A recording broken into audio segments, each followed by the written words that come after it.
청년, 추운데 거기 서 있지 말고 들어와요. 국밥집 앞에 선 현욱의 모습은 누가 봐도 가진 것 없는 거지꼴이었습니다. 때 묻은 낡은 점퍼, 흐트러진 머리, 밑창이 달아빠진 운동화를 신고 있었죠. 없으면 나중에 내도 돼요. 배고프면 일단 먹어요. 두건을 쓴 이 노인은 40년 전 현욱을 기차역에 버리고 간 여자였습니다. 그런데 노숙자 차림의 이 청년 사실은 수천억 자산가였죠. 하지만 40년 만에 마주친 진실 앞에 무릎을 꿇고 대성통곡하고 말았습니다. 사연 시작 전 구독과 좋아요, 댓글에 행복 남겨주시면 좋은 기운 담아 답글 남겨드릴게요. 한겨울 오후였습니다. 최성만 회장 집 거실에는 햇살이 들어오지 않았습니다. 두꺼운 커튼이 창을 막고 있었고 바깥에서는 찬바람이 유리창을 긁는 소리가 낮게 들렸습니다. 벽에 걸린 시계 초침 소리가 그 사이를 채웠습니다. 똑딱, 똑딱. 넓은 거실인데도 공기가 좁게 느껴졌습니다. 테이블 앞에 5사람이 앉아 있었습니다. 회장 최성만, 재혼 부인 오미란, 친아들 민석, 양아들 현욱, 그리고 서류 가방을 무릎 위에 올려놓은 변호사였습니다. 말이 없었습니다.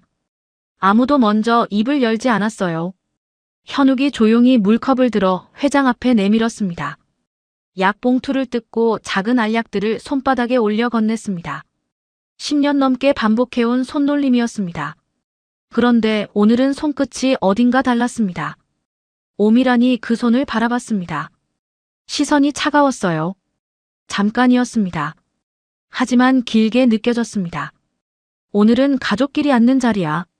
너는 너무 앞에 나서지 마. 낮고 또렷한 목소리였습니다. 가족이라는 단어가 자기를 빼놓고 하는 말처럼 공중에 떠 있었습니다.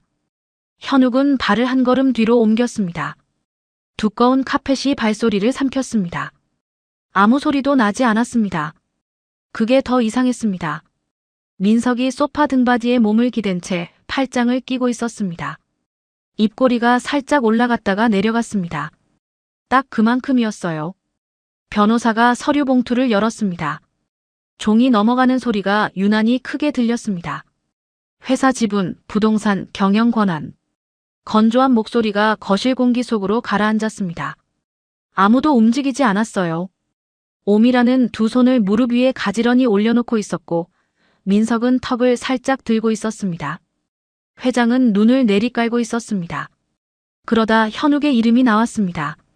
그룹 지분 일부와 경영 권한 일부를 현욱에게 남긴다는 내용이었습니다.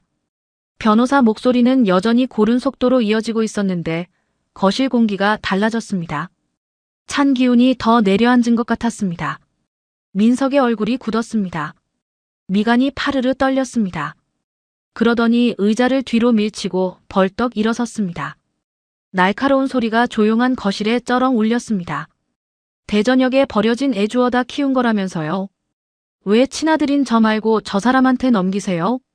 목소리가 떨렸습니다. 분한 건지 억울한 건지. 아마 둘 다였을 겁니다. 오미란이 자리에서 일어나며 민석 쪽으로 손을 뻗었습니다. 말리는 모양새였습니다. 그런데 시선은 회장을 향하고 있었어요. 회장님, 우리 민석이가 흥분하긴 했지만 틀린 말은 아니잖아요. 설마 진짜 현욱이한테 다 넘기시려는 건 아니죠? 목소리는 나직하고 차분했습니다. 그 안에 무엇이 들어있는지는 말하지 않아도 알 수 있었습니다. 현욱은 그 자리에 서 있었습니다. 두 발이 바닥에 붙은 것 같았습니다. 말이 나오지 않았어요. 입을 열려 했는데 목구멍이 막혀 있었습니다. 버려진 애 주워다 키운. 그 말들이 귓속에서 울렸습니다. 회장이 입을 열려 했습니다. 입술이 미세하게 움직였습니다. 눈빛이 흔들렸어요. 하지만 아무 소리도 나오지 않았습니다. 숨만 조금 거칠어졌을 뿐이었습니다. 그 침묵이 어떤 말보다 무거웠습니다. 지금껏 단 한 번도 현욱에게 제대로 말해준 적 없는 사람의 침묵이었습니다. 왜 말해주지 않았는지, 알면서 왜 가만히 있었는지. 그 물음들이 가슴 안에서 쌓였습니다. 그런데 꺼낼 수가 없었습니다. 변호사가 어색하게 서류를 정리하고 먼저 자리를 떴습니다. 현관문이 닫히는 소리가 들렸습니다. 방 안에 4사람만 남았습니다. 민석이 지나가면서 낮게 한마디를 던졌습니다. 그렇게 떳떳하면 버리고 간 친엄마부터 찾아가 봐. 화난 목소리가 아니었습니다. 비웃는 것도 아니었어요. 그냥 사실을 말하듯 툭 내뱉었습니다. 그게 더 깊이 박혔습니다. 현욱의 얼굴에서 핏기가 빠졌습니다. 맞서고 싶었습니다. 그런데 혹시라도 그 말이 사실일까봐 그 두려움이 분노보다 먼저 치고 올라왔습니다. 오미란도 나가면서 낮게 한마디를 얹었습니다. 민석이 말이 좀 거칠었어도 이 집 사람들 마음은 다 같아. 그리고 문이 닫혔습니다. 현욱은 거실에 혼자 남았습니다. 바깥에서는 여전히 찬바람이 유리창을 긁고 있었습니다. 테이블 위에 서류 한 장이 떨어져 있었습니다. 몸을 굽혀 집으려 했는데 손에 힘이 들어가지 않았습니다. 그냥 잠깐 그 자리에 서 있었습니다. 버려지네. 주워온 사람. 이 집 사람이 아니라는 말. 그것들이 한꺼번에 머릿속을 맴돌았습니다. 현욱이 천천히 현관 쪽으로 걸어갔습니다. 코트를 집어들고 문을 열었습니다. 차가운 바람이 얼굴을 때렸습니다.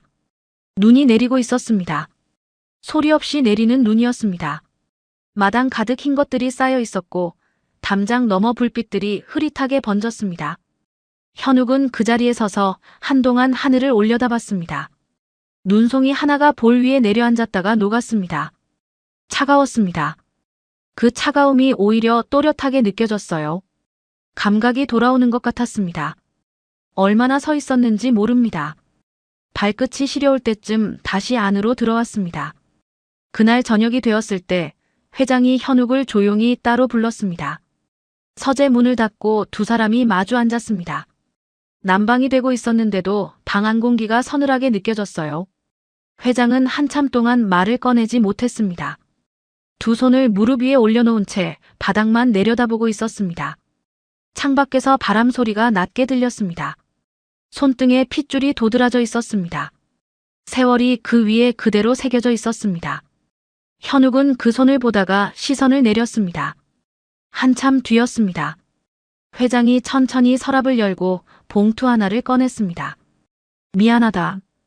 이제는 알아야 할 것 같아. 짧고 낮은 말이었습니다. 봉투 안에는 종이 한 장이 들어 있었습니다. 친엄마 김현숙이라는 이름. 그리고 대전역 근처 중앙시장이라는 주소였습니다. 현욱은 그 종이를 손에 쥐고 한동안 움직이지 않았습니다.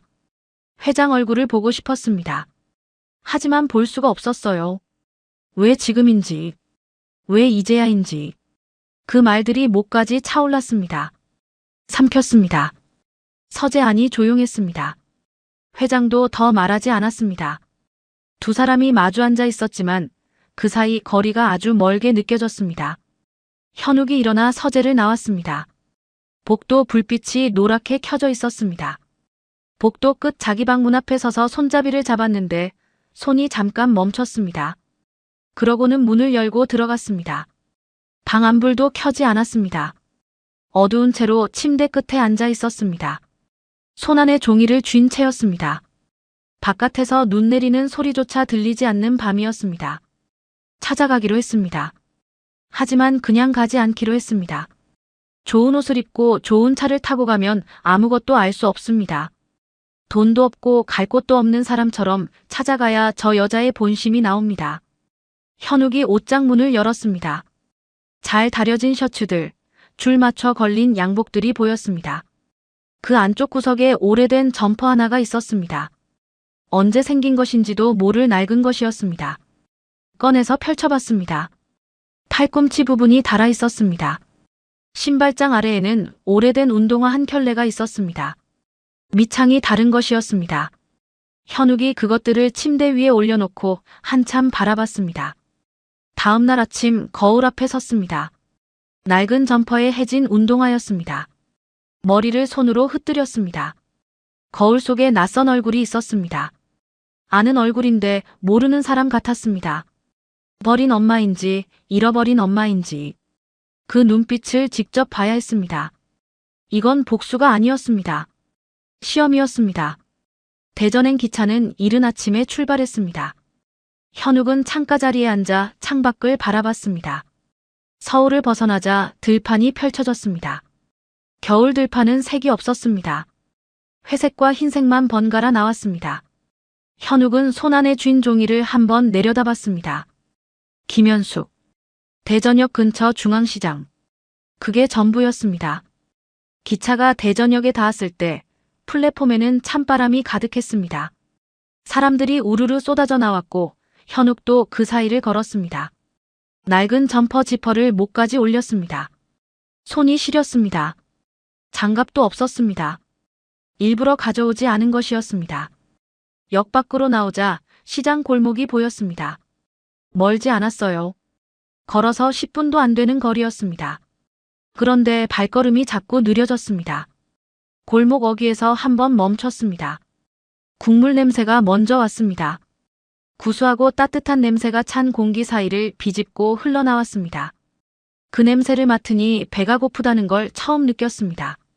아침을 못 먹은 것이었습니다. 시장 안으로 들어섰습니다. 이른 아침인데도 상인들은 이미 자리를 잡고 손놀림이 바빴습니다. 생선 가게 아주머니가 큰 소리로 값을 불렀고 채소 가게 앞에는 손수레가 줄지어 서 있었습니다. 어묵 국물이 펄펄 끓는 냄비 옆으로 김이 피어올랐습니다. 사람들 어깨가 부딪히고 비닐봉지 소리가 여기저기서 바스락댔습니다. 현욱은 그 사이를 걸었습니다. 번듯한 코트를 입은 사람도, 장바구니를 든 아주머니도, 리어카를 끄는 아저씨도 있었습니다. 그 사이에 낡은 점퍼를 입고 걷는 현욱은 아무도 눈여겨보지 않았습니다. 그게 오히려 이상하게 가슴을 건드렸습니다. 조사 자료에 적혀있던 가게 이름이 눈에 들어왔습니다. 현숙 국밥. 작고 낡은 간판이었습니다. 글씨가 조금 발해 있었어요. 가게 안에서 불빛이 나오고 있었고 유리문 너머로 뿌연 김이 가득했습니다. 현욱은 그 앞에서 발을 멈췄습니다. 유리문 안쪽을 들여다봤습니다. 두건을 쓴 여자가 큰 솥 앞에 서서 국을 퍼담고 있었습니다. 등이 보였습니다. 등이 굽어 있었습니다. 손놀림은 빠르고 익숙했지만 어깨가 좁았습니다. 생각보다 작은 사람이었어요. 생각보다 많이 늙은 사람이었습니다. 현욱은 그 자리에 서서 발이 떨어지지 않았습니다. 얼마나 그러고 있었는지 모릅니다. 그때 유리문이 열렸습니다. 추운데 거기 서 있지 말고 들어와요. 두건 쓴 여자가 문을 열어둔 채 현욱을 바라보고 있었습니다. 눈이 마주쳤습니다. 경계하는 눈빛이 아니었습니다. 그냥 당연한 것처럼 부르는 눈빛이었습니다.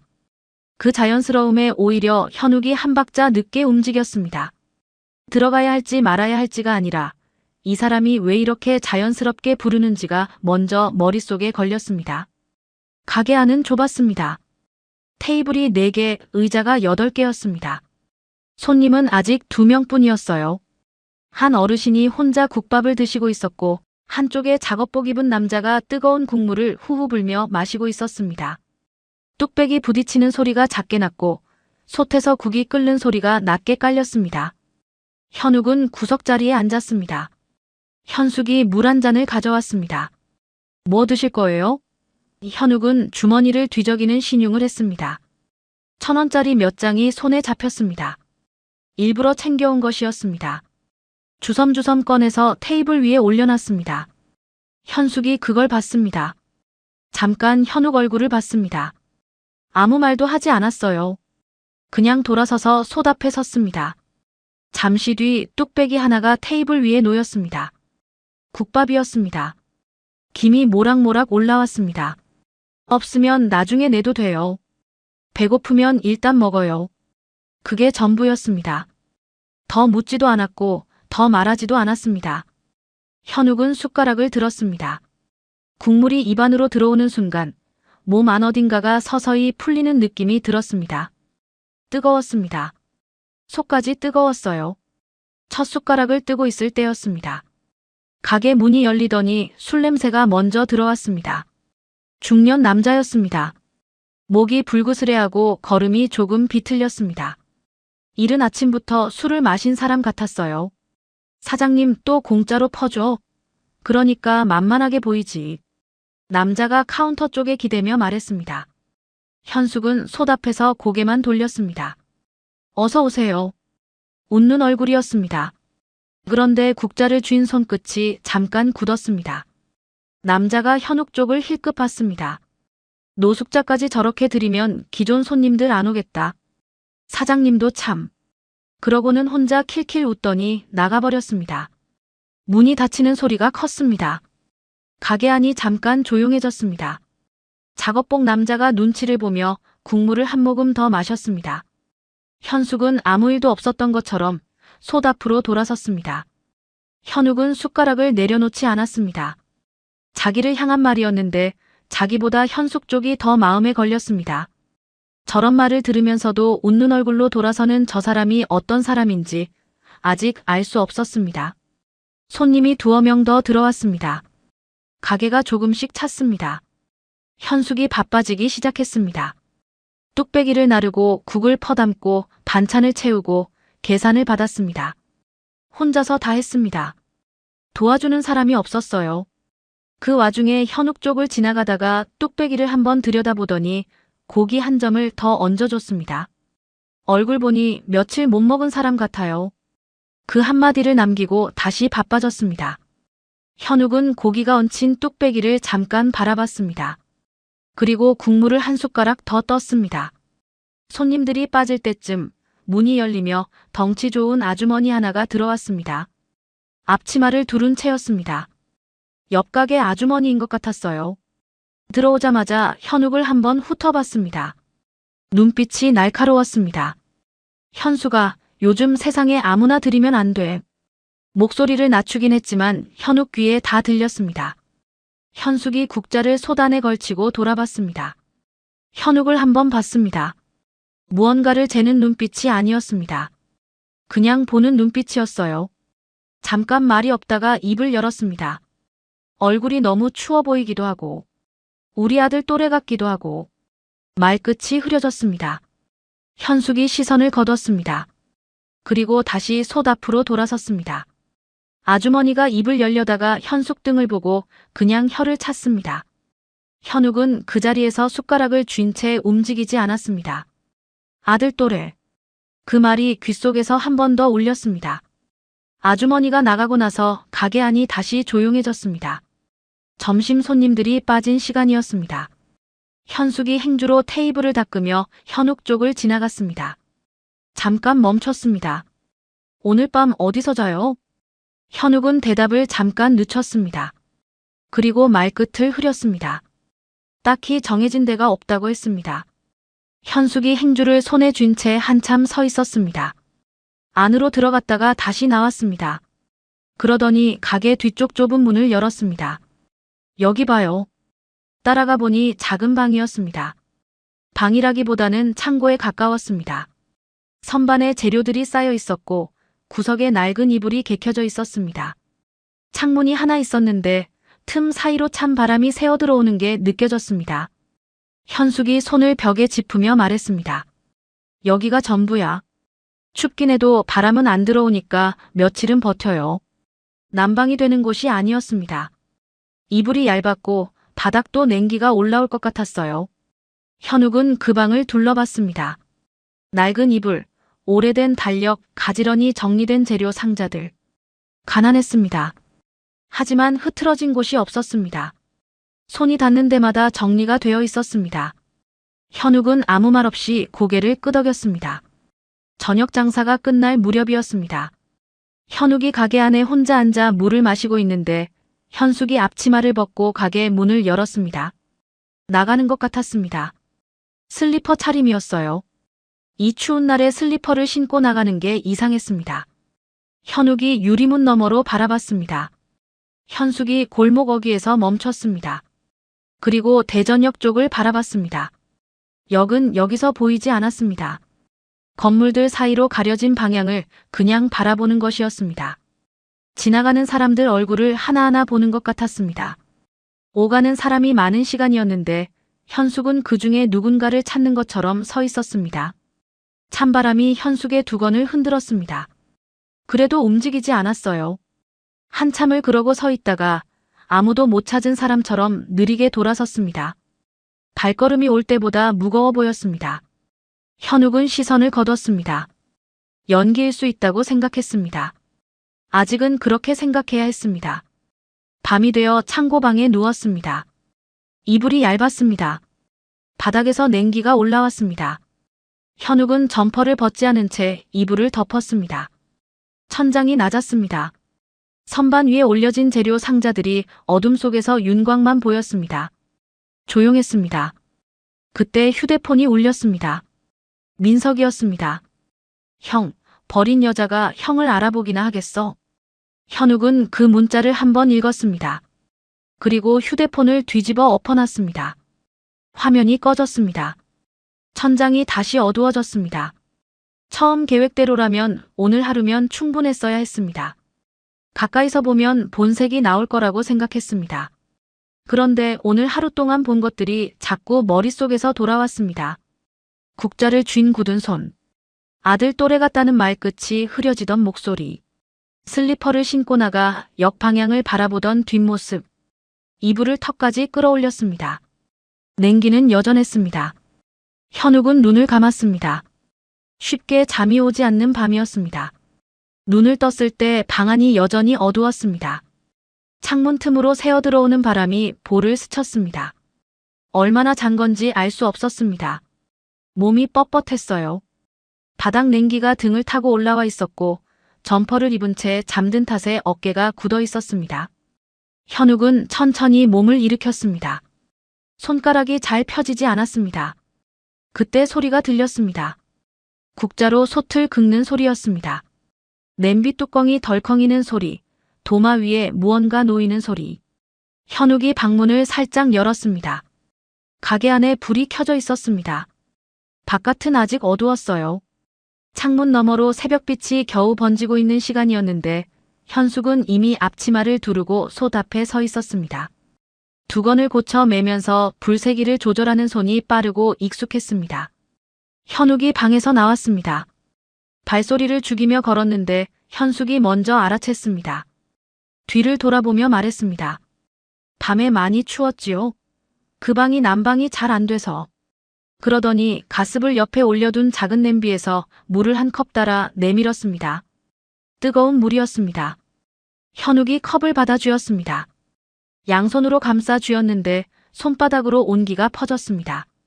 손가락 마디마디가 천천히 녹는 것 같았어요. 현욱은 아무 말도 하지 않았습니다. 할 말이 없어서가 아니었습니다.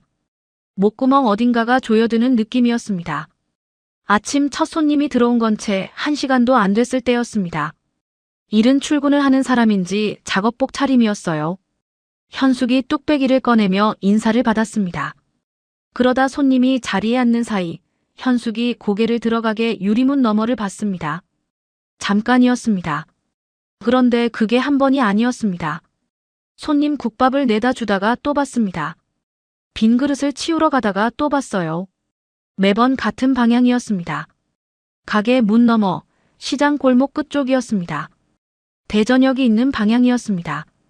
현욱이 구석자리에 앉아 국물을 마시면서 그 모습을 눈에 담았습니다. 처음에는 그냥 지나쳤습니다. 그런데 자꾸 반복이 됐습니다. 습관처럼 자연스러웠고 본인도 의식하지 못하는 것 같았어요. 오전이 지나고 점심때가 됐습니다. 가게가 제법 찼습니다. 현숙이 쉴 틈 없이 움직였습니다. 국을 퍼담고 반찬을 내고 빈 그릇을 치웠습니다. 현욱도 자리에서 일어나 빈 그릇 몇 개를 들어다 줬습니다. 현숙이 잠깐 눈을 마주쳤다가 그냥 지나쳤습니다. 고맙다는 말도 됐다는 말도 없었어요. 그냥 자연스럽게 받아들이는 것 같았습니다. 점심 손님 중에 노인 한 분이 있었습니다. 할아버지였는데 지갑을 꺼내다가 동전을 세고 또 세더니 계산대 앞에서 머뭇거렸습니다. 현숙이 그 손을 봤습니다. 아무 말 없이 국밥 한 그릇을 더 들고 나와 할아버지 앞에 내려놨습니다. 됐어요. 그냥 드세요. 짧은 말이었습니다. 할아버지가 고개를 숙이며 자리에 앉았습니다. 현숙은 이미 돌아서서 솥 앞에 서 있었습니다. 그러고는 자기 점심을 챙겼는데 솥바닥에 남은 국물에 밥을 말았습니다. 반찬 하나 없이 그게 전부였어요. 현욱은 자기 앞 뚝배기를 내려다봤습니다. 고기가 제법 들어가 있었습니다. 뭔가 말하려다가 숟가락을 집어들었습니다. 오후 들어 손님이 뜸해졌을 때였습니다. 한 아주머니가 국밥을 다 드시고 나서 계산을 하며 말했습니다. 사장님은 왜 자꾸 저쪽을 봐요? 아까부터 보니까. 현숙이 웃었습니다. 자연스러운 웃음이었어요. 저쪽으로 지나가는 사람이 많으니까요. 그냥 보게 돼요. 아주머니가 고개를 끄덕이며 나갔습니다. 현욱은 그 대화를 듣고 있었습니다. 현숙의 웃음을 보고 있었습니다. 웃는 얼굴이었는데 눈이 같이 웃고 있지 않았습니다. 입꼬리가 올라간 그 얼굴 어딘가에 다른 것이 들어있었어요. 그게 뭔지 콕 짚을 수는 없었습니다. 오후 늦게 앞치마 두른 오복자가 들어왔습니다. 옆 반찬 가게 주인이었습니다. 어제도 봤던 얼굴이었어요. 들어오자마자 현숙 옆에 바짝붙어 낮게 물었습니다. 오늘도 대전역 갔다 왔지? 현숙이 국자를 소단에 걸치고 오복자를 봤습니다. 아무 말도 하지 않았습니다. 그냥 피식 웃었어요. 씁쓸한 웃음이었습니다. 오복자가 한숨을 짧게 내쉬었습니다. 더 묻지 않았어요. 두 사람 사이에 오래된 말들이 있는 것 같았습니다. 하지 않아도 아는 말들이요. 현욱은 행주를 손에 쥔 채 멈춰 있었습니다. 그 짧은 대화가 귓속에 내려앉았습니다. 저녁 장사가 끝날 무렵이었습니다. 현숙이 셔터를 내리기 전에 앞치마를 벗었습니다. 슬리퍼를 신고 가게 문을 열었어요. 어제와 똑같은 모습이었습니다. 현욱이 가게 안에서 테이블을 닦으며 유리 너머로 바라봤습니다. 현숙이 골목 어귀에 서서 시장 사람들 얼굴을 봤습니다. 퇴근하는 사람들, 장 보러 나온 사람들, 자전거 타고 지나가는 사람들. 한 사람 한 사람 얼굴을 훑는 것 같았습니다. 찬바람이 두건을 흔들었습니다. 현숙은 두 손을 앞치마 자락 대신 내려놓은 손에 꽉 쥐었습니다. 그러다 아무도 찾지 못한 사람처럼 돌아서서 들어왔습니다. 들어오면서 현욱이랑 눈이 마주쳤습니다. 현숙이 말했습니다. 다 닦았어요? 수고했네. 그리고 카운터 앞에 앉아 계산대 서랍에서 낡은 수첩을 꺼냈습니다. 날짜를 들여다보다가 무언가 표시를 했습니다. 현욱은 자세히 볼 수 없었지만 동그라미가 쳐진 날짜가 있는 것 같았습니다. 그 옆에 작은 글씨도 보였어요. 현숙이 수첩을 덮고 서랍에 다시 넣었습니다. 아무 말이 없었습니다. 현욱이 창고 방으로 들어가기 전이었습니다. 현숙이 부엌 쪽에서 나오더니 방문 손잡이 앞에 뭔가를 걸어뒀습니다. 그러고는 그냥 들어가 버렸습니다. 현욱이 가까이 가서 봤습니다. 귤 두 알이었습니다. 비닐봉지에 담겨 있었어요. 쪽지도 없었습니다. 설명도 없었습니다. 현욱이 그 귤을 손에 들었습니다. 차가웠습니다. 손바닥 위에서 귤 껍질에 울퉁불퉁한 감촉이 느껴졌습니다. 어릴 적의 귤은 아무 때나 먹을 수 있는 과일이 아니었습니다. 비싸서 늘 사 먹지는 못했습니다. 병원에 갈 때면 항상 가방 안에 귤이 들어있었습니다. 차갑고 달고 시큼한 그 맛이 병원 복도 냄새와 함께 기억 안에 남아 있었습니다. 현욱은 귤을 한참 손에 쥐고 있었습니다. 방 안으로 들어가지 않았습니다. 얼마나 서 있었는지 모릅니다. 발이 시려울 때쯤 방 안으로 들어갔습니다. 이불을 뒤집어 쓰고 천장을 올려다봤습니다. 귤은 베개 옆에 올려뒀습니다. 저 여자가 좋은 사람인 척하는 건지 아니면 원래 좋은 사람인 건지 아직 알 수 없었습니다. 그걸 알기 전에 마음이 먼저 흔들리는 것 같아서 현욱은 눈을 감고 이불을 턱까지 끌어올렸습니다. 찬바람이 창문 틈을 비집고 들어왔습니다. 귤 냄새가 방 안에 낮게 깔렸습니다. 다음 날 아침도 똑같이 시작됐습니다. 냄비 소리에 눈을 뜨고 차가운 바닥에서 몸을 일으키고 뻣뻣한 어깨를 풀며 방문을 열었습니다.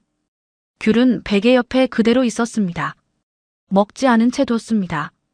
이유는 본인도 잘 몰랐습니다. 가게 안은 벌써 김이 가득했습니다. 현숙이 솥 두 개를 동시에 올려놓고 불 조절을 하고 있었어요. 뒤돌아보지 않고 말했습니다. 세수하고 나오면 뜨거운 거 줄게요. 현욱은 좁은 화장실에서 찬물로 세수를 했습니다. 거울 속에 며칠째 면도도 못한 얼굴이 보였습니다. 낯선 얼굴이었어요. 아직도 낯설었습니다. 그날은 손님이 유난히 일찍부터 들어왔습니다. 현욱이 구석자리에 앉아 국물을 마시는 동안에도 가게가 금방 찼습니다.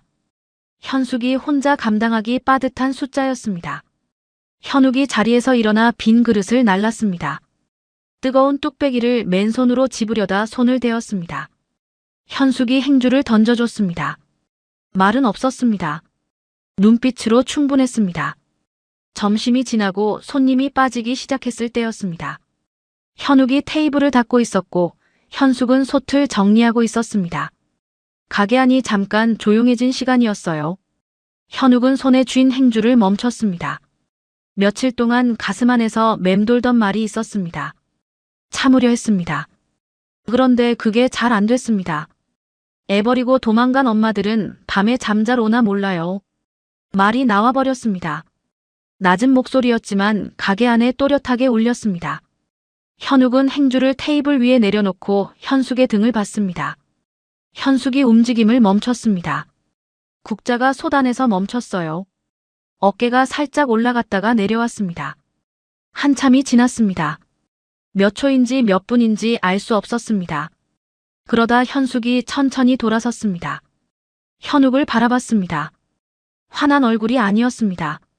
서운한 얼굴도 아니었어요. 그냥 오래된 무게를 이고 사는 사람의 얼굴이었습니다. 버린 게 아니야.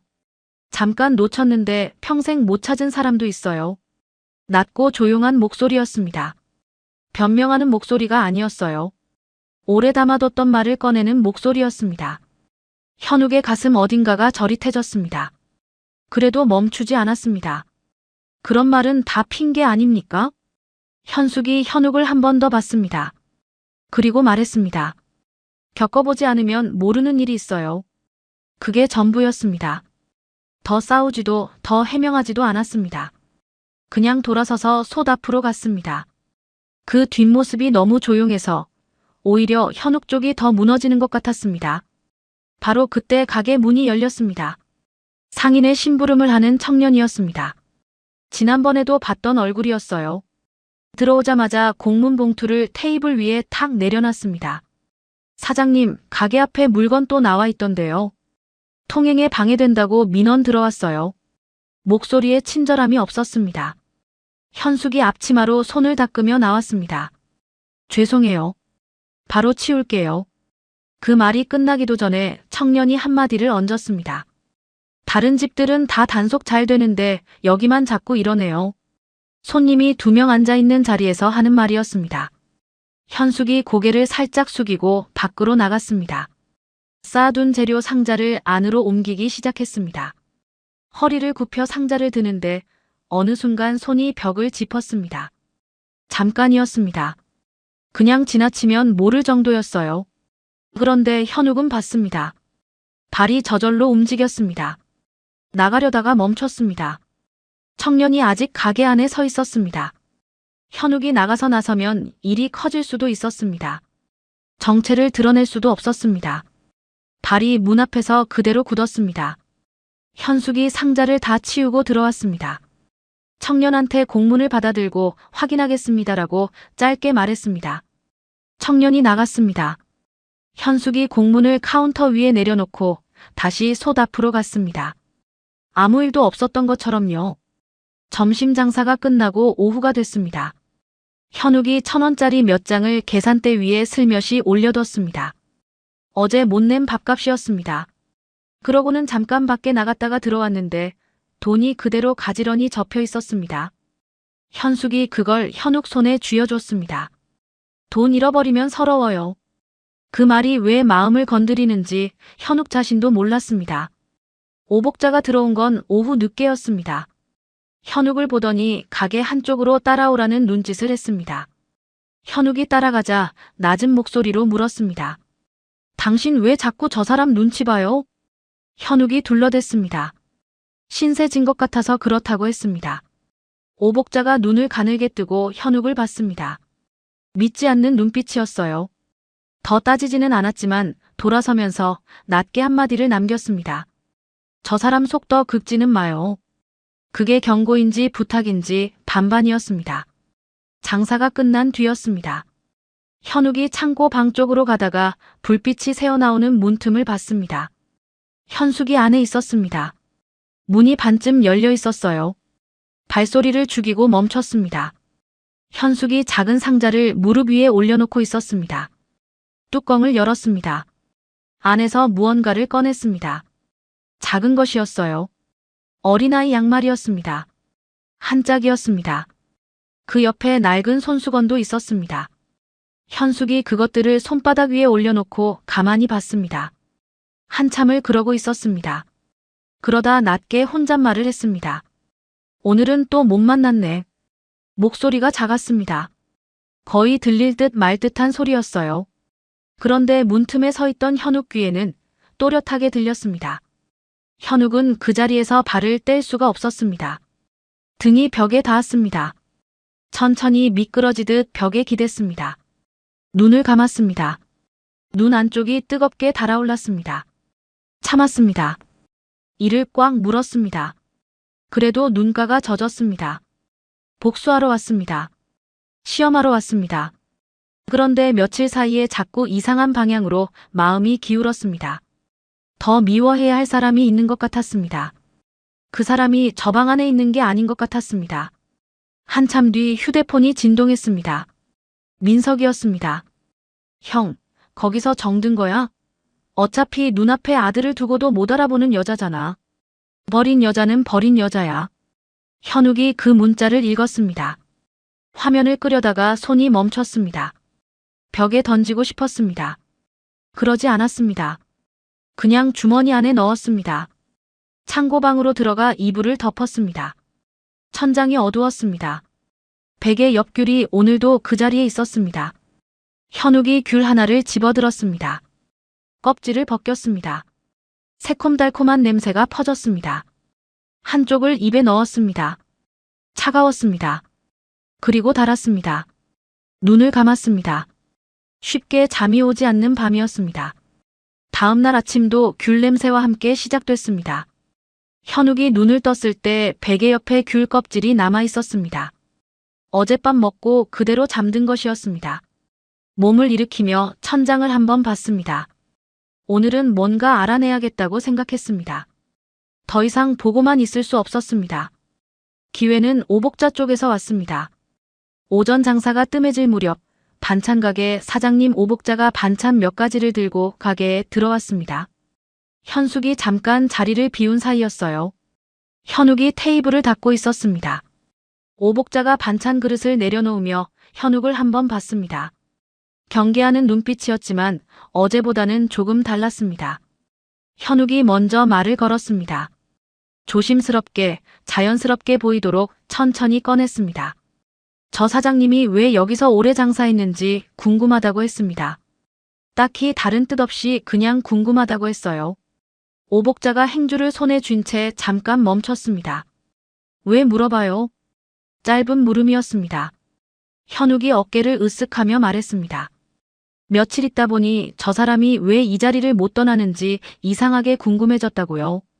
오복자가 현욱을 한동안 봤습니다. 그러더니 반찬 그릇을 정리하면서 낮게 말했습니다.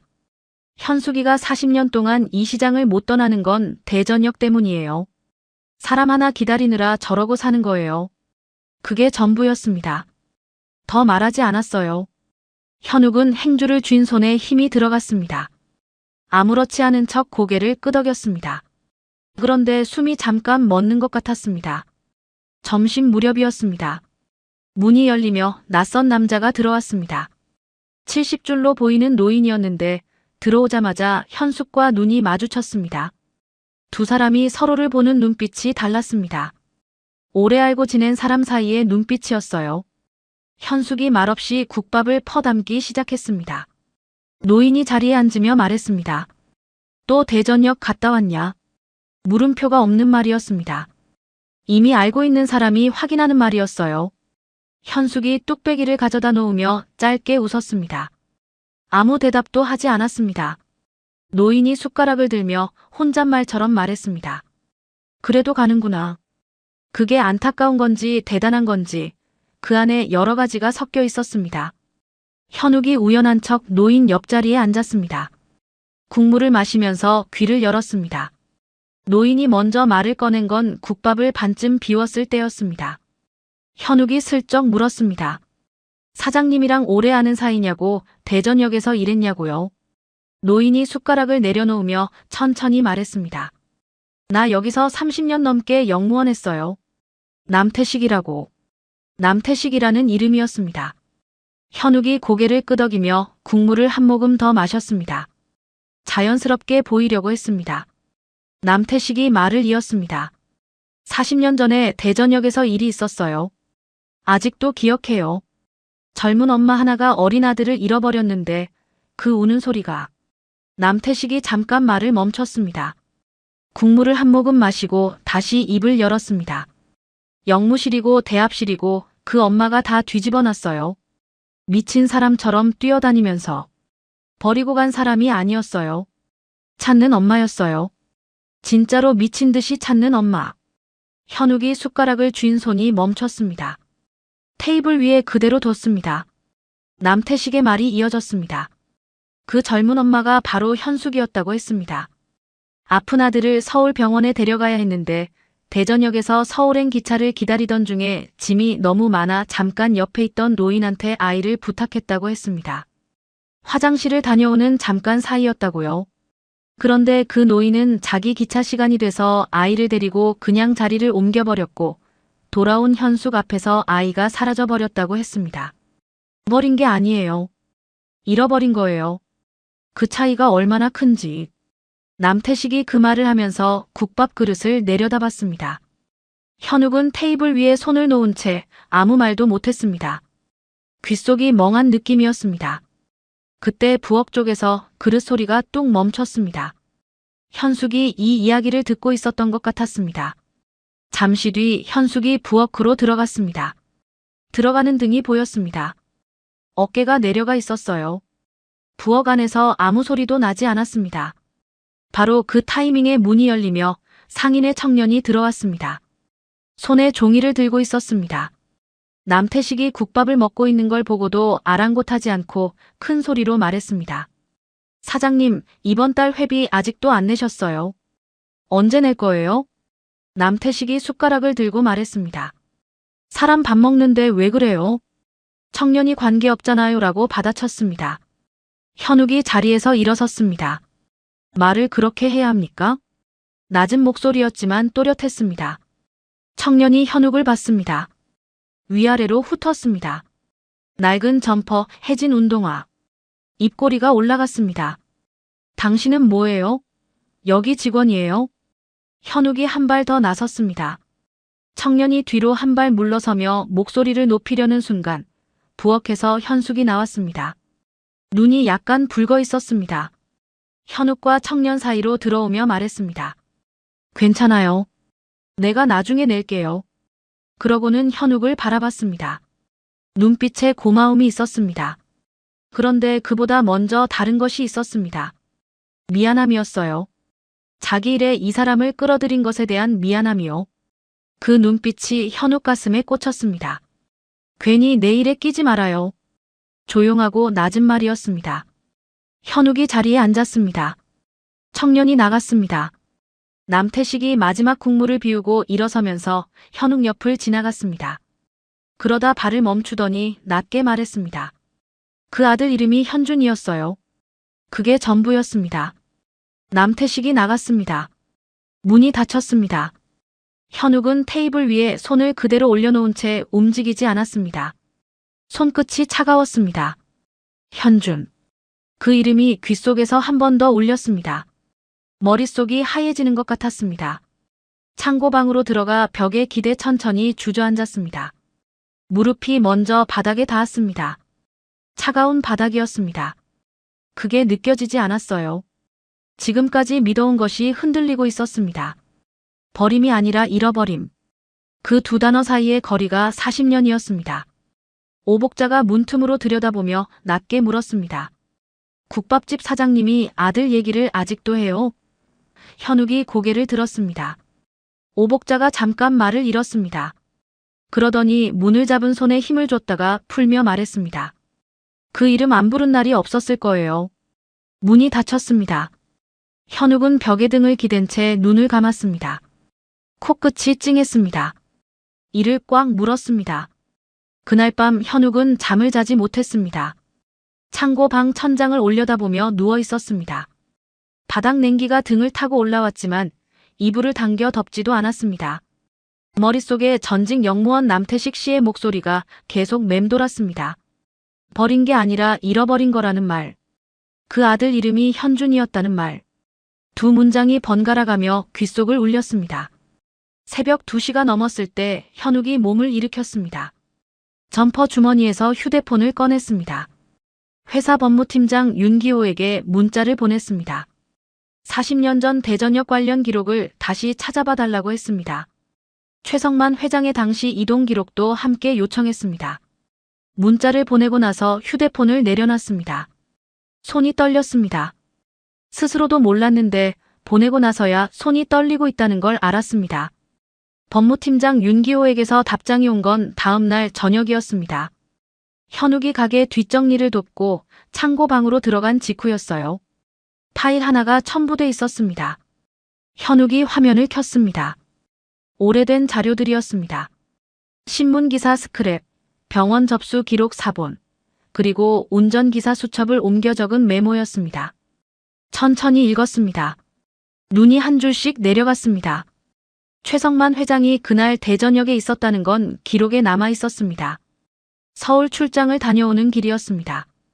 운전기사 메모에는 대전역에서 잠깐 멈췄다는 내용이 있었습니다. 그리고 그 다음 줄에 어린아이와 함께 서울병원으로 이동했다는 내용이 적혀 있었어요. 현욱이 그 줄을 다시 읽었습니다. 한 번 더 읽었습니다. 더 놀라운 건 그 다음이었습니다. 아이 곁에 있던 짐도 함께 차에 실렸다는 내용이 있었습니다. 작은 가방 하나와 서울병원 진료 예약 확인증이었습니다. 법무팀장 윤기호가 메모 밑에 짧게 덧붙여 놓았습니다. 진료 예약 확인증에는 아이 이름과 엄마 이름이 함께 적혀 있었을 겁니다. 회장님이 그 짐을 봤다면 그냥 버려진 아이로만 여기진 않았을 겁니다. 현욱이 휴대폰을 손에 쥔 채 멈췄습니다. 화면이 꺼졌습니다. 다시 켜지 않았습니다. 어두운 방 안에 그냥 앉아 있었습니다. 최성만 회장은 알고 있었습니다. 아이에게 엄마가 있다는 것을, 버려진 아이가 아닐 수 있다는 것을. 그런데 데려갔습니다. 그리고 키웠습니다. 그리고 평생 말하지 않았습니다. 현욱의 머릿속에 어린 시절 장면이 하나씩 떠올랐습니다. 회장의 첫 부인이 밤마다 현욱을 꼭 안고 울던 기억이 있었습니다. 왜 우는지 어린 현욱은 몰랐습니다. 그냥 안겨 있었습니다. 그리고 회장이 그 모습을 문틈으로 바라보다가 문을 닫던 기억도 있었습니다. 어느 날 밤 회장이 현욱의 머리를 쓰다듬으며 말했습니다. 넌 내게 하늘이 준 아이다. 그 말을 들었을 때 현욱은 따뜻했습니다. 오래 기억했습니다. 그런데 지금 그 말이 다른 모양으로 들렸습니다. 하늘이 준 아이가 아니라 가져온 아이였습니다. 현욱이 벽에 머리를 기댔습니다. 눈을 감았습니다. 코끝이 시큰했습니다. 회장을 원망한 적이 없었습니다. 단 한 번도요. 키워준 사람, 살려준 사람이라고 생각했습니다. 그런데 지금 처음으로 가슴 안에서 다른 감정이 올라왔습니다. 뜨겁고 쓴 것이 목 위까지 차올랐습니다. 이게 원망인지 아닌지 이름 붙이기가 두려웠습니다. 다음 날 아침이었습니다. 현욱이 평소처럼 가게 일을 거들었습니다. 쌀포대를 옮기고 솥뚜껑을 들어주고 장사 준비를 도왔습니다. 국밥집 사장 현숙이 무심하게 옆에서 재료를 썰다가 말했습니다. 손이 좋네요. 집안일 익숙한 사람 같아. 현욱이 고개를 숙인 채 아무 말도 하지 않았습니다. 대답할 말이 없었습니다. 아니면 너무 많았는지도 모릅니다. 옆 반찬 가게 사장 오복자가 오전에 들러 반찬 그릇을 건네면서 현숙 귀에 속삭였습니다. 저 총각, 여기 오래 있을 사람 같아. 현숙이 그릇을 받아들며 웃었습니다. 그냥 딱하다 싶었어요. 두 사람의 짧은 대화가 현욱 귀에 다 들렸습니다. 현욱은 행주지를 멈추지 않았습니다. 점심이 지나고 오후가 됐을 때였습니다. 현욱 휴대폰으로 이복 형제 민석에게서 전화가 왔습니다. 받지 않았습니다. 잠시 뒤 문자가 왔습니다. 형이 거기서 뭐라는 건지 새어머니 오미란이 알고 싶어 한다는 내용이었습니다. 현욱이 화면을 끄고 주머니에 넣었습니다. 그날 저녁이었습니다. 국밥집 사장 현숙이 장부를 들여다보고 있었습니다. 계산기를 두드리는 소리가 작게 났습니다. 현욱이 창고 방 문틈으로 그 모습을 봤습니다. 현숙이 계산기를 놓고 장부를 다시 봤습니다. 또 두드렸습니다. 숫자가 맞지 않는 것 같았습니다. 한참을 그러다가 계산기를 내려놓고 장부를 덮었습니다. 그리고 멍하니 테이블을 바라봤습니다. 눈을 깜빡이지 않았습니다. 그 눈빛이 아무것도 보고 있지 않은 것 같았어요. 현욱은 그 모습을 보다가 방으로 들어왔습니다. 이불 위에 앉아서 벽을 봤습니다. 소리 없이 중얼거렸습니다. 난 아버지 사랑도 받고 살았는데. 말이 거기서 끊겼습니다. 이어지지 않았습니다. 이어지면 안 될 것 같았습니다. 다음 날이었습니다. 시장 안 분위기가 달랐습니다. 가게 앞에 아침부터 민원 봉투가 하나 꽂혀 있었습니다. 냄새 민원이었습니다. 현숙이 봉투를 열어 읽더니 조용히 내려놨습니다. 점심 전에 또 하나가 왔습니다. 이번에는 통행 방해였습니다. 오후에 또 왔습니다. 위생 문제라고 적혀 있었습니다. 하루에 민원이 3개였습니다. 현숙이 하나하나 읽고 내려놓았습니다. 어이없는 표정이었습니다. 그래도 표정을 오래 유지하지 않았어요. 금방 다시 솥 앞으로 돌아섰습니다. 현욱이 민원 봉투 하나를 집어 읽었습니다. 접수처 도장이 찍혀 있었습니다. 상인회 쪽에서 들어온 민원이었습니다. 현욱의 눈이 가늘어졌습니다. 한꺼번에 몰려온 것이 우연이 아니라는 걸 알 수 있었습니다. 뒤에서 누가 움직이고 있는 것이 분명했습니다. 법무팀장 윤기호에게 다시 연락했습니다. 중앙시장 상인회장 백상철이라는 사람과 연결된 인물이 있는지 찾아봐 달라고 했습니다. 문자를 보내고 나서 주머니에 손을 넣었습니다. 손이 주먹 모양으로 쥐어졌습니다. 저녁 무렵 반찬가게 사장 오복자가 들어오며 현숙에게 낮게 말했습니다. 현숙아, 오늘 민원 3개 들어왔다는 거 알지? 백 회장 쪽에서 움직이는 것 같아. 현숙이 행주를 손에 든 채 잠깐 멈췄다가 다시 테이블을 닦았습니다. 알아요. 그게 전부였습니다. 더 묻지도 더 말하지도 않았어요. 현욱은 그 모습을 보면서 자리에 앉아 있었습니다. 뒤에서 도와주고 싶었습니다. 그런데 정체를 숨긴 채 움직이는 데는 한계가 있었습니다. 큰 회사를 이끄는 사람인데 이 좁은 시장 안에서 아무것도 못하는 사람이 된 기분이었습니다. 그 답답함이 가슴 어딘가에 단단하게 쌓였습니다. 장사가 끝나고 현욱이 셔터를 내리는 것을 도왔습니다.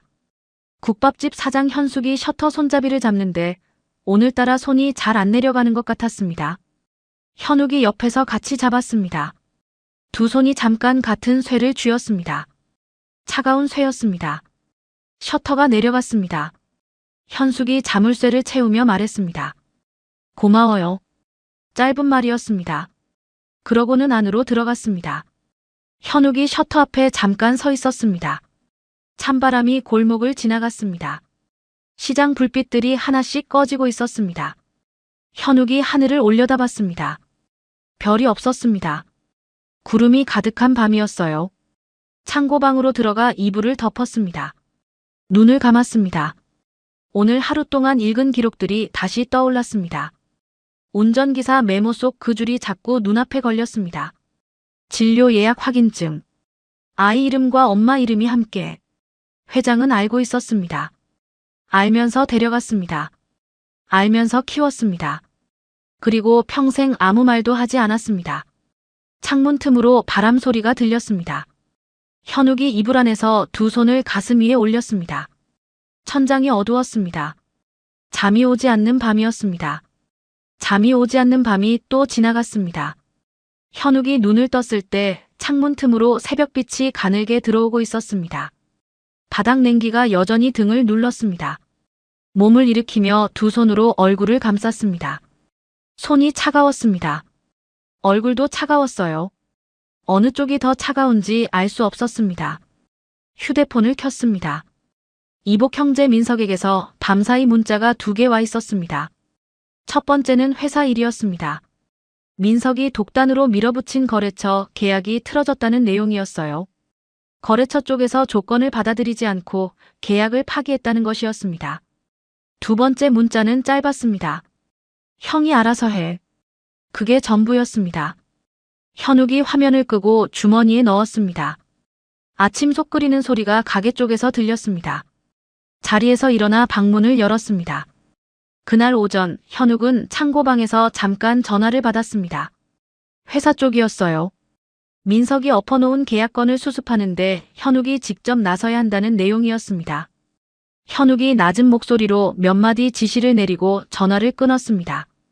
가게 안에서 뚝배기 부딪히는 소리가 들렸습니다. 두세 개가 너무 가까이 붙어 있었습니다. 서울 쪽에서는 재혼 부인 오미란이 움직이고 있었습니다.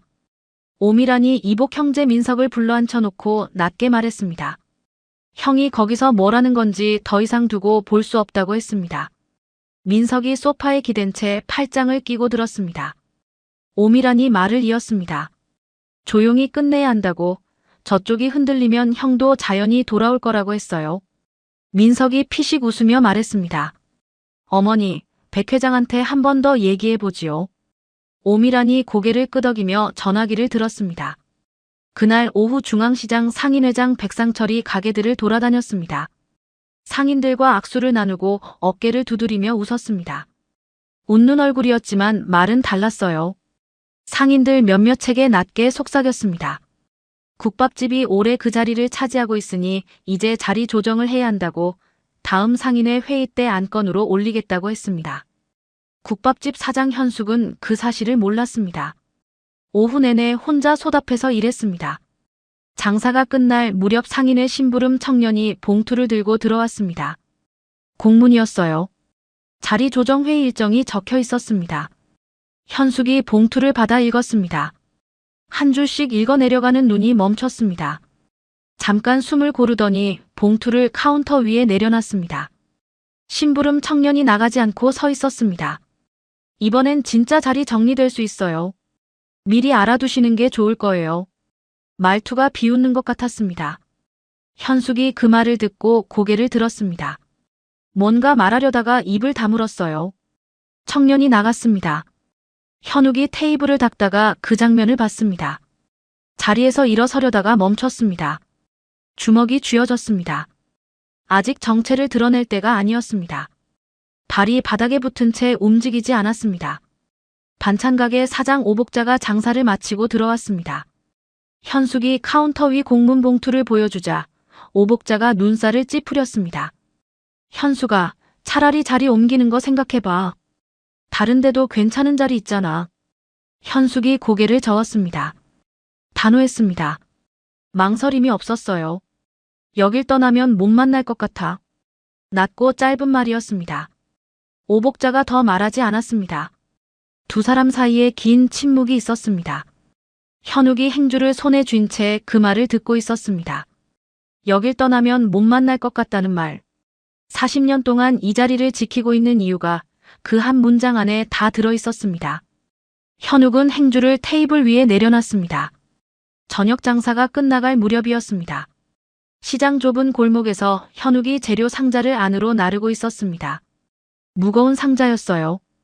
두 번 왔다 갔다 하다가 세 번째에 국밥집 사장 현숙과 골목에서 나란히 섰습니다.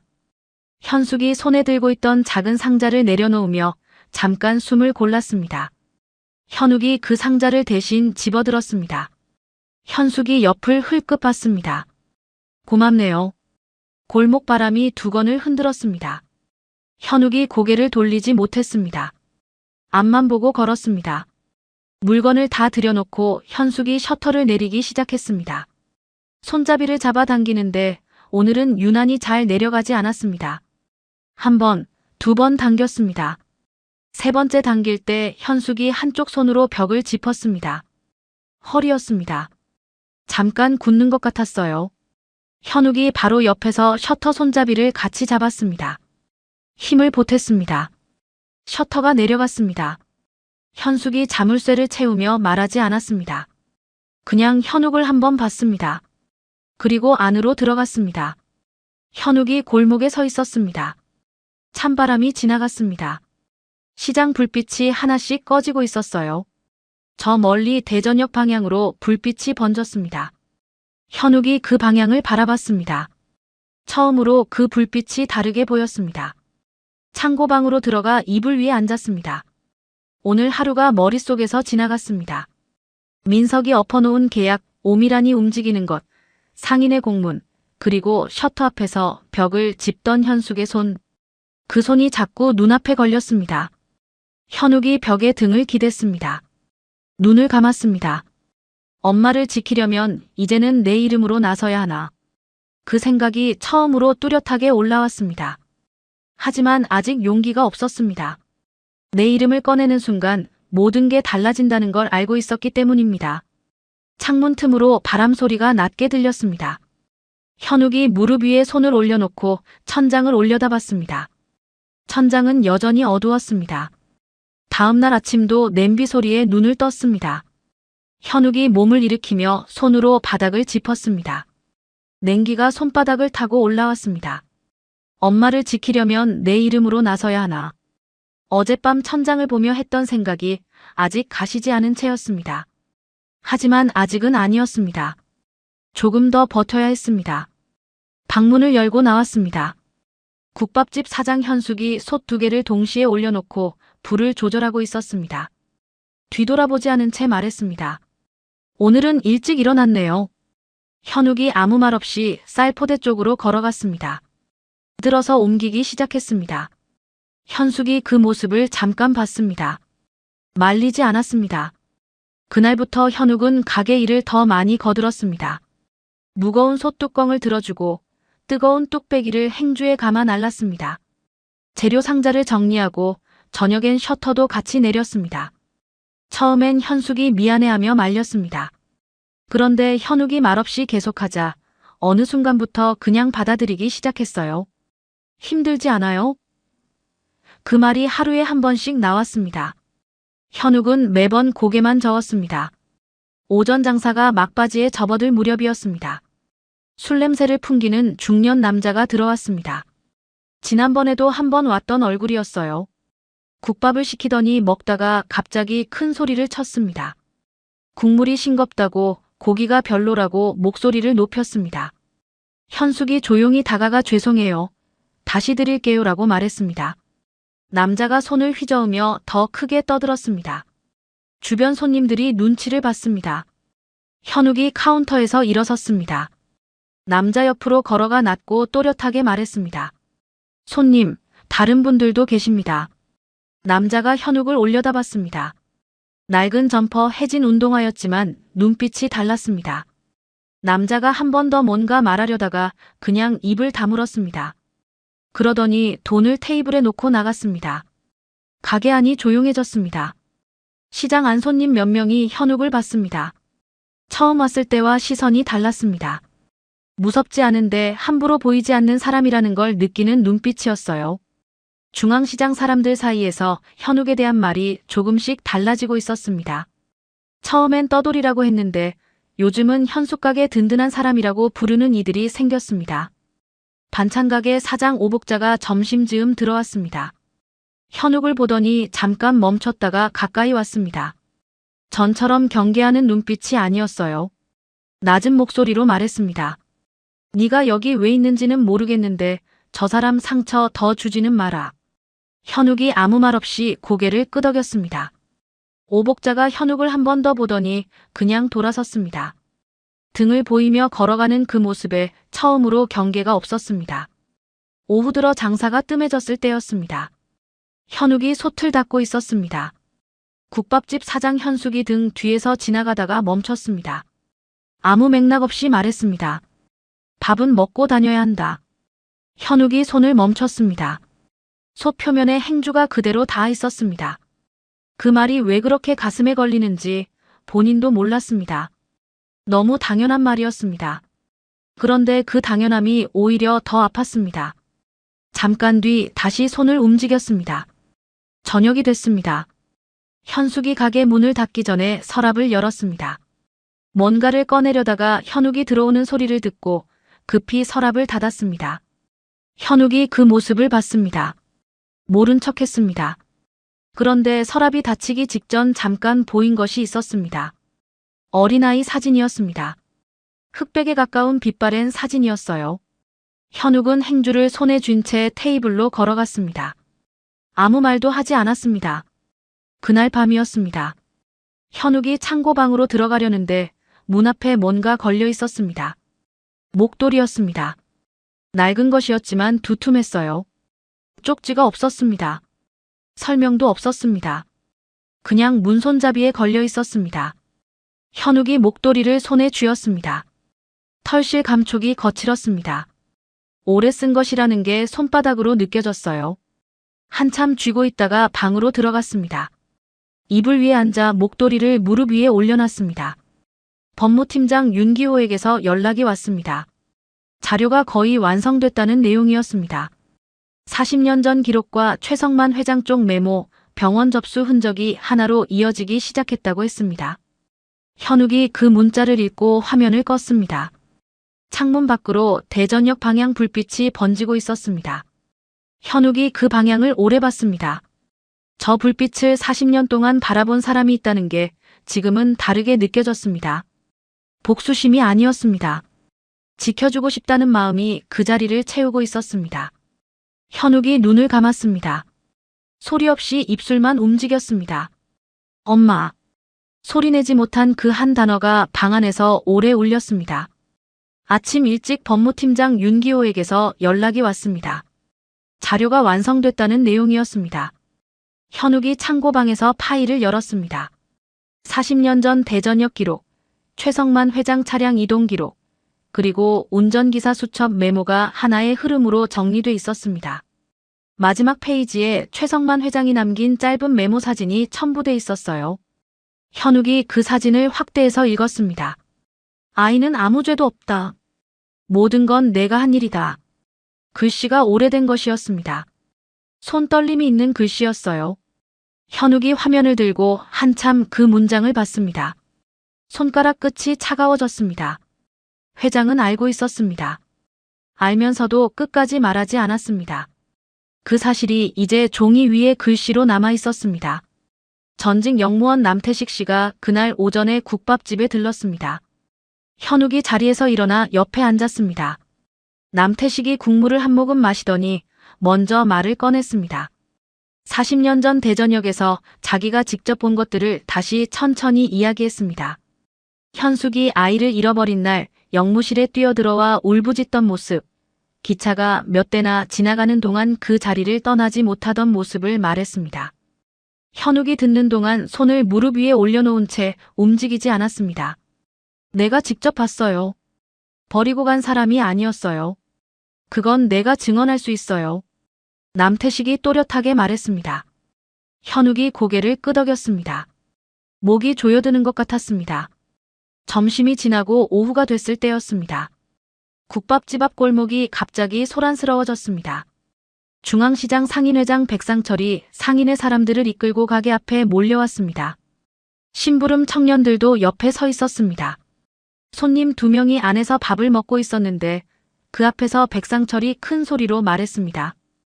규칙은 다 지켜야지. 왜 이 집만 계속 봐줘야 해요? 자리 정리 오늘 결정합니다. 국밥집 사장 현숙이 앞치마를 손에 쥔 채 가게 문 앞에 섰습니다. 고개를 들지 못했습니다. 숨이 막히는 것 같은 얼굴이었어요. 심부름 청년들이 맞장구를 쳤습니다. 시장 구경꾼들이 하나둘 모여들었습니다. 사람들 눈이 쏠렸습니다. 반찬가게 사장 오복자가 앞치마를 두른 채 달려왔습니다. 현숙 옆에 바짝 붙어 섰습니다. 아무 말 없이 그냥 곁에 서 있는 것만으로도 현숙을 바치는 모습이었습니다. 그때 이복 형제 민석이 골목 한쪽에 서 있는 게 보였습니다. 멀찍이 팔짱을 끼고 지켜보고 있었습니다. 형이 어떻게 나오는지 보려는 눈빛이었어요. 바로 그때였습니다. 골목 끝에서 발소리가 들렸습니다. 낡은 점퍼가 아니었습니다. 짙은 색 정장이었습니다. 며칠 동안 창고방에서 국밥집 일을 거들던 사람이 전혀 다른 모습으로 걸어오고 있었습니다. 시장 사람들이 웅성거렸습니다. 아까 그 사람이 만나 서로 얼굴을 봤습니다. 현욱이 백상철 앞에 섰습니다. 백상철이 위아래로 훑었습니다. 현욱이 천천히 입을 열었습니다. 이 가게가 여기 있어야 하는 이유가 있습니다. 이 자리를 지키는 사람이 왜 40년 동안 여길 못 떠났는지 여기 계신 분들은 아마 다 아실 겁니다. 목소리가 낮고 또렷했습니다. 주변이 조용해졌습니다. 백상철이 눈썹을 올리며 말했습니다. 당신이 뭔데 나서요? 현욱이 대답했습니다. 그 이유를 아는 사람이 이 자리에 서 있습니다. 국밥집 사장 현숙이 굳어버렸습니다. 현욱의 말이 뭘 뜻하는지 아직 다 알지 못하는 얼굴이었습니다. 그런데 가슴 한쪽이 먼저 무너지는 것 같은 눈빛이었어요. 두 손이 앞치마 자락을 꽉 쥐었습니다. 현욱이 말을 이었습니다. 백상철이 상인들에게 압박을 넣어온 것, 민원이 한꺼번에 들어온 것이 우연이 아니라는 것, 그 뒤에 누가 있는지를 하나씩 꺼냈습니다. 어려운 말 없이 시장 사람들이 다 알아들을 수 있는 말로 천천히 말했습니다. 듣는 사람들 표정이 하나씩 달라졌습니다. 백상철이 목소리를 높이려는 순간 법무팀장 윤기호가 서류 봉투를 들고 골목으로 들어왔습니다. 현욱이 봉투를 받아 백상철 앞에 내밀었습니다. 상인회가 특정 가게를 압박하기 위해 민원을 조작한 정황, 자리 조정 명목으로 가게를 빼앗으려 한 근거가 담긴 자료였습니다. 백상철의 얼굴이 굳었습니다. 심부름 청년들이 슬그머니 뒤로 물러섰습니다. 그때 민석이 참지 못하고 앞으로 나왔습니다. 눈이 빨개져 있었습니다. 형 지금 뭐 하는 거야? 현욱이 민석을 봤습니다. 아무 말도 하지 않았습니다. 민석이 더 크게 말했습니다. 형만 없었으면 다 끝나는 일이었어. 그 말이 시장 사람들 앞에 그대로 떨어졌습니다. 사람들이 술렁거렸습니다. 민석이 자기가 무슨 말을 했는지 깨달은 듯 입을 다물었습니다. 너무 늦었습니다. 반찬가게 사장 오복자가 현숙 팔을 꼭 잡았습니다. 현숙은 현욱을 보고 있었습니다. 눈이 흔들렸습니다. 저 사람이 누군지 아직 입으로 듣지 못했는데 눈이 먼저 무언가를 알아가고 있는 것 같았습니다. 백상철이 서류를 한 번 더 들여다보다가 심부름 청년들을 데리고 골목을 빠져나갔습니다. 국밥집 자리 흔들기는 그 자리에서 힘을 잃었습니다. 구경하던 시장 사람들이 하나씩 흩어졌습니다. 골목이 조용해졌습니다. 이제 남은 건 자리도 돈도 아니었습니다. 현욱이 현숙 앞에 서 있었습니다. 두 사람 사이에 아무 말도 없었습니다. 찬바람이 골목을 지나갔습니다. 현숙의 두건이 흔들렸습니다. 현욱이 숨을 한 번 고르며 입을 열려고 했습니다. 아직이었습니다. 지금은 아직이었어요. 현욱이 고개를 숙이고 가게 안으로 들어갔습니다. 현숙이 그 등을 바라봤습니다. 오복자가 현숙 옆에서 낮게 말했습니다. 저 사람 눈빛이 예사롭지 않아. 현숙이 아무 말도 하지 않았습니다. 그냥 가게 문을 잡고 서 있었습니다. 골목이 조용해진 뒤에도 국밥집 사장 현숙은 한동안 가게 문을 잡고 서 있었습니다. 시장 사람들이 다 흩어지고 찬바람만 골목을 오갔습니다. 현숙의 눈이 가게 안 현욱의 등을 따라가고 있었습니다. 뭔가를 재는 눈빛도 아니고 의심하는 눈빛도 아니었습니다. 그냥 오래 봐온 것을 다시 확인하는 것 같은 눈빛이었어요. 현욱이 가게 안에서 테이블을 닦고 있었습니다. 손이 기계적으로 움직였습니다. 행주가 테이블 위를 오갔습니다. 그런데 눈은 테이블을 보고 있지 않았습니다. 지금 이 순간을 어떻게 꺼내야 하는지, 어디서부터 시작해야 하는지 그것만 머릿속을 맴돌았습니다. 현숙이 안으로 들어왔습니다. 문을 닫고 앞치마를 고쳐 맸습니다. 그러다 발을 멈췄습니다. 현욱이 행주지를 멈추고 천천히 돌아섰습니다. 두 사람이 마주봤습니다. 가게 안이 조용했습니다. 솥에서 국물이 낮게 끓는 소리만 들렸습니다. 현숙이 먼저 입을 열었습니다. 당신. 그게 전부였습니다. 말이 거기서 끊겼습니다. 현숙의 두 손이 앞치마 자락을 쥐었습니다. 손마디가 하얗게 됐습니다. 눈이 현욱 얼굴을 천천히 훑었습니다. 이마에서 눈으로, 눈에서 입술로, 입술에서 턱으로. 오래된 기억 속 얼굴과 지금 눈앞에 있는 얼굴을 겹쳐보는 것 같았습니다. 현숙의 입술이 떨렸습니다. 혹시 우리 현준이니? 그 말이 가게 안에 떨어졌습니다. 작은 목소리였는데 어마어마하게 컸습니다. 현욱의 눈가가 뜨겁게 달아올랐습니다. 숨이 멎는 것 같았습니다. 더 서 있을 수가 없었습니다. 현욱이 그대로 무릎을 꿇었습니다. 가게 바닥은 차갑고 거칠었습니다. 그게 느껴지지 않았습니다. 목이 조여들었습니다. 참으려 했습니다. 참아지지 않았습니다. 엄마, 저 한현준이에요. 그 한마디가 나오는 순간 눈물이 볼을 타고 주르륵 흘러내렸습니다. 40년을 돌아 나온 말이었습니다. 현숙이 두 손으로 입을 막았습니다. 눈이 흔들렸습니다. 믿고 싶은데 믿기가 두려운 사람의 눈빛이었어요.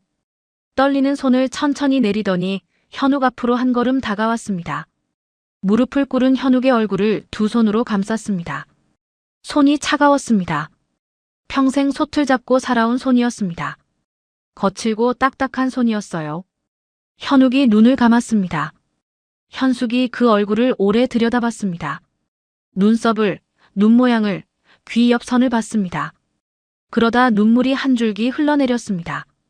닦지 않았습니다. 맞아. 맞네. 그 두 마디가 나오는 순간 두 사람이 동시에 무너졌습니다. 현숙이 무릎을 꿇은 현욱을 꼭 안았습니다. 앞치마에 얼굴이 묻혔습니다. 손냄새, 국물 냄새, 오래된 첫 냄새가 났습니다. 현욱이 그 품 안에서 숨을 들이켰습니다. 한동안 아무 말이 없었습니다. 먼저 말을 꺼낸 건 현욱이었습니다. 목소리가 떨렸습니다. 버렸다고 믿고 미워한 세월이 있었다고 했습니다.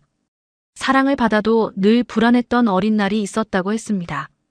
노숙자 차림으로 와서 엄마를 시험했던 며칠 동안 오히려 자기 마음이 더 무너졌다고 했습니다. 말하는 사이사이 숨이 막혔습니다. 그래도 계속했습니다. 40년 동안 하지 못한 말들이었습니다. 현숙이 현욱의 등을 쓸어내렸습니다. 천천히, 오래 쓸어내렸습니다. 엄마가 버린 게 아니야. 엄마가 잠깐 널 놓친 거야. 하루도, 단 하루도 널 잊은 적 없어. 그 말이 현욱 가슴 속 가장 깊은 곳을 건드렸습니다. 이를 악물었습니다. 소리 없이 어깨가 흔들렸습니다. 가게 문 쪽에서 소리가 나지 않았습니다. 반찬 가게 사장 오복자가 유리문 밖에 서 있었습니다. 전직 영무원 남태식 씨가 그 옆에 나란히 서 있었어요. 두 사람 모두 안을 바라보고 있었습니다. 오복자의 눈가가 붉었습니다. 남태식이 눈을 깜빡이지 않은 채 앞을 봤습니다. 입술이 꽉 다물어져 있었어요. 두 사람 모두 말이 없었습니다. 한참 뒤 현욱이 몸을 일으켰습니다. 현숙도 천천히 일어섰습니다.